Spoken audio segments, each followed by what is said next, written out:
13 and 14, and I quote, "However, lowered investment in these programs may contribute to waiting times, social housing, child care fee subsidies, and long-term care, as well as the state of good repair backlog for social housing." And later it notes, "City operating budgets have been highly constrained, but other than social assistance have not shown actual and sustained reductions in the key cost drivers."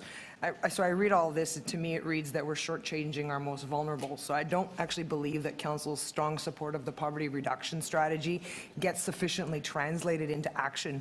So I'm wondering if you anticipate that any of these reports will help us develop a budgeting process that gives Council a better sense of matters like this, that is, shifts in budget priorities. So I need to answer this very important question carefully. I cannot account for what you intend to do. I can only account for what you actually do. And what you have done in the last poverty reduction strategy is to put incremental resources into that as part of the 2016 budget. However, in the 6 years or 5 years prior to that, Council has in effect realized very, very substantial savings from shared cost programs that are shared with the province.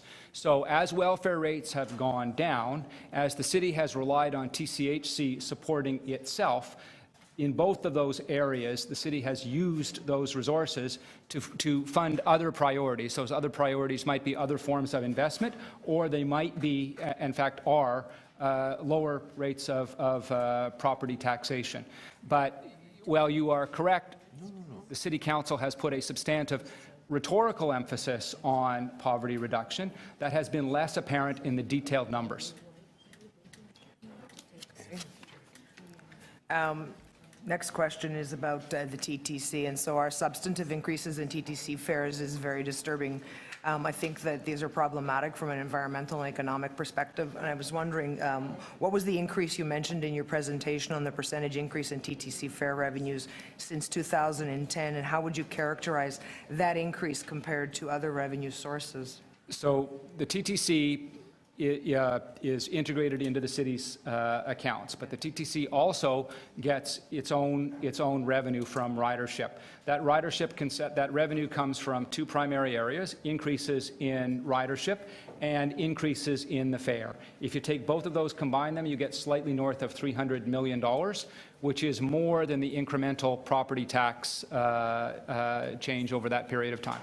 So what was it that you mentioned in your presentation on the percentage increase since 2010 in the TTC fares? So that's in the page 18 slide, of the report. page 18. Page 18 of the report, and on an unadjusted basis, it's been 32%, and inflation and per capita adjusted basis, almost 18%, 17%. Yeah, I'll get a copy of that Page slide 18 deck of the shortly. My next question is about recommendation number 5, and that calls for an asset optimization study, including consideration of how possible proceeds could be used